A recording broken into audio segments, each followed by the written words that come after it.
नमस्कार मित्रों, हम लोग हैं इस समय नैमिषारण धाम में और आप देख सकते हैं कि यहाँ पर ये कुंड है और ये नैमिषारण धाम का सबसे महत्वपूर्ण कुंड है। यहाँ पर जो भी यहाँ पर स्नान करता है और अपनी मनोकामना लेकर के आता है और उसके सारे दुख दर्द परेशानियाँ दूर होती हैं।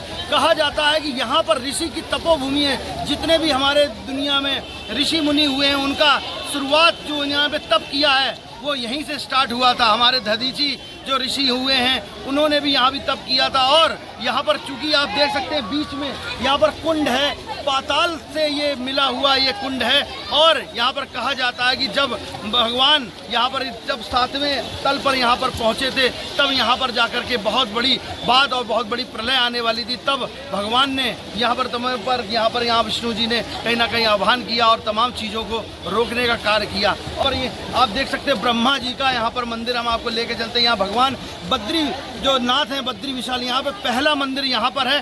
तब जाकर के यहाँ पर उत्तराखंड में जाकर के वहाँ पर मंदिर स्थापित हुआ पांडवों के माध्यम से। जो पांडव हमारे महाभारत काल में थे, तो आप देख सकते हैं यहाँ पर पहला यहाँ पर जो भगवान विष्णु बद्रीनाथ जी का यहाँ पर मंदिर। और दूसरी तरफ आप देखेंगे भगवान ब्रह्मा जी का केवल राजस्थान के पुष्कर में ये मंदिर है। और यहाँ पर आप देख सकते हैं कि यहाँ पर एक मंदिर विराजमान है और सामने की ओर आप देखेंगे आप भूतेश्वर महादेव का भी मंदिर है। और आप चारों तरफ देख सकते हैं लोग लगातार रोजाना यहाँ पर स्नान करने आते हैं। और आप देख सकते हैं किस तरह से लोग अपने कष्टों को हरने के लिए ये लगातार यहाँ पर स्नान करते हैं और अपने आप को परिपूर्ण करते हैं और तमाम कष्टों से हरने के लिए मनोकामना मांगते हैं। और भी जानकारी बेहद अच्छी देते रहेंगे, बने रहिए अनराज भारत के साथ। मैं अक्षांत चतुर्वेदी, नैमिषारण धाम बात है।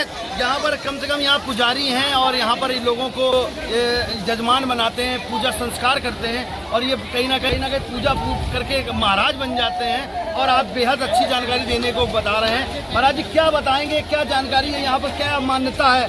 कैमरे में देख के बताएं जरा, तेज आवाज। जो आप लोग चक्रकुंड देख रहे हैं, ये ब्रह्मा जी कहते हैं 88,000 ऋषियों मुनि से कि महाराज आगे का कलिकाल का समय आएगा, पापाचार, अनाचार, दृष्टिचार बहुत होगी।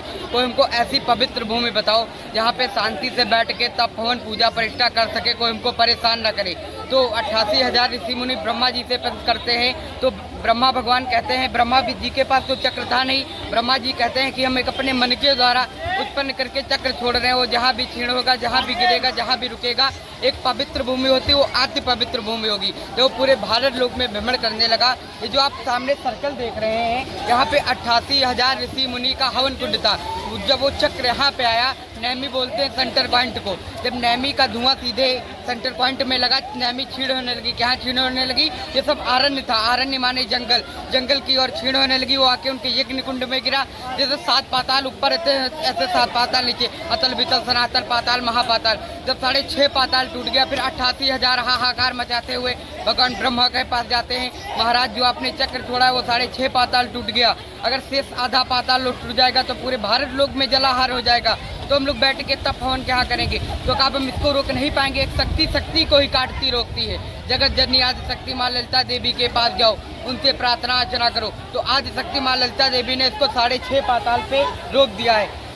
इसका नाम है तीर्थ बर नैमिष विख्याता अति पुनीत साधक सिद्धाता। जैसे एक बारात जाती है उसमें मेन होता है दूल्हा, ऐसे सभी तीर्थों का राजा है बर, यानी दूल्हा है। आप पिंडदान श्राद्ध कहीं भी हो, यदि यहाँ पे नहीं आते हो तो आपका पूर्ण नहीं।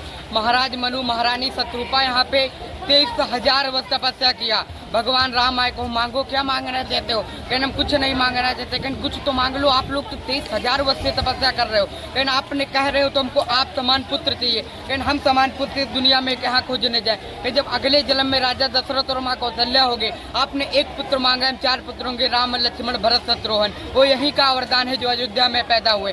ब्रह्मा जी के मुख्य 2 ही स्थान है, एक प्रथम नैमिषारण्य, द्वितीयम पुष्कर। यहाँ पे जल स्वरूप में है, वहाँ पे बहुत बड़ी मूर्ति बनी। बोल नैमिषारण्य धाम की जय। तो आप देख सकते हैं सत्य सनातन की शक्ति कि ऐसे बच्चों को इतना ज्ञान है और कहीं ना कहीं इस धरती पे पैदा होकर के इन्होंने ऐसा कार्य किया और लोगों के मन में लोगों को वैभव देने का भी ये कार्य कर रहे हैं। ऐसे ही सत्य सनातन धर्म नहीं बचा है पूरे देश में, दुनिया में कहीं भी हुआ है। नैमिषारण धाम नहीं आए तो कहीं ना कहीं पूर्ण, कहीं ना कहीं तीर्थ नहीं होते। ये चारों वेदों की जननी है, चारों वेद यहीं लिखे गए हैं। चारों वेदों के जो ज्ञाता कहा जाता है, जो लोग अपने बात को बुद्धिमान मानते, बुद्धिजीवी मानते हैं, यहीं से सारे सारे जो चारों वेद हैं वो कंठस्थ हुए हैं, यहीं से सारे जितने ऋषि मुनि हैं यहीं पे उन्होंने तप किया। तो यहाँ सर ये बहुत बड़ा धाम है, लोगों को जानकारी नहीं है। अब हम एनआरआई भारत चैनल के माध्यम से जानकारी दे रहे हैं और ऐसे बच्चों और ऐसे कहीं ना कहीं पुजारियों के माध्यम से सत्य सनातन को बढ़ाने के लिए एनआरआई भारत भरसक प्रयास करता रहेगा। बने रहिए एनआरआई भारत के साथ। सत्यनारायण की कथा पहली बार यहीं से स्टार्ट हुई है।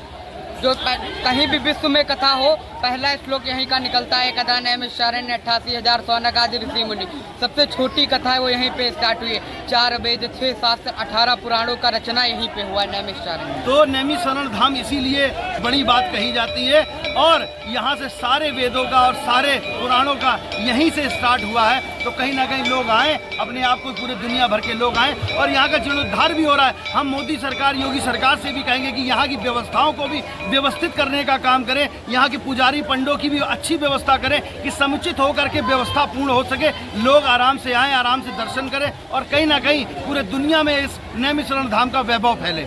ऐसी खबरों को देखने के लिए बने रहिए एनआरआई भारत के साथ। मैं अक्षांश चतुर्वेदी, नैमिषारण्य धाम कुंड बना है और यहाँ पर आप देख सकते हैं अष्टभुजी भगवान महाविष्णु सुदर्शन जो यहाँ पर है चक्र नारायण जी महाराज।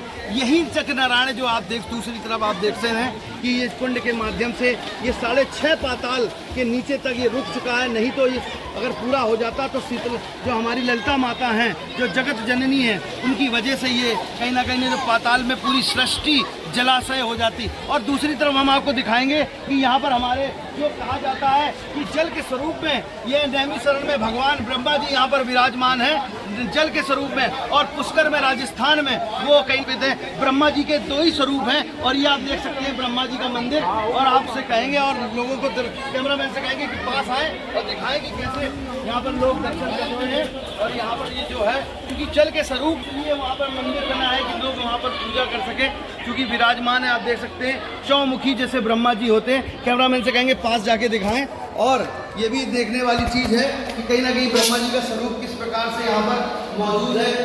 और ये महादेव हमारे ब्रह्मा जी का स्वरूप है। और देख सकते हैं बगल में हमारे नंदी जी महाराज यहाँ पर विराजमान है।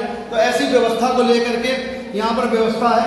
और आप देख सकते हैं कि ऐसी व्यवस्था बहुत कम देखने को मिलती है। ऐसी चीज़ों को देखने के लिए बन रही है एनआरआई भारत के साथ। है यहाँ पर जो कुंड जहाँ पर बना हुआ है, ये बद्री विशाल मंदिर है, भगवान बद्री विशाल जी ने। और दूसरा आप देख सकते हैं यहाँ पर मंदिर विराजमान है बद्री विशाल जी। यहाँ पर विष्णु भगवान दर्शन दे रहे हैं। और देखिए यहाँ पर कितनी भव्य छठा भगवान यहाँ पर विराजमान है।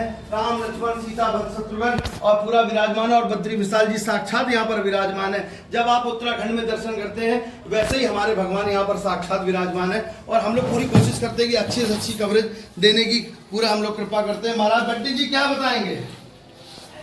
ये बद्री नारायण भगवान है, सब परिवार विराजित है यहाँ पर, अपने यहाँ से स्वयंभू हैं। तो स्वयंभू हैं, जैसे उत्तराखंड में आप देखते हैं बद्री विशाल जी चारों धाम में कहे जाते हैं, वैसे ये सबसे बड़ा धाम है नैमिषारण्य धाम। और हमारे भगवान बद्री विशाल जी यहाँ साक्षात पूरे परिवार के साथ विराजमान है। आप भी आएँ, दर्शन करें और कृतज्ञ हो। बने रहिए एनआरआई भारत के साथ। मैं अक्षांश चतुर्वेदी।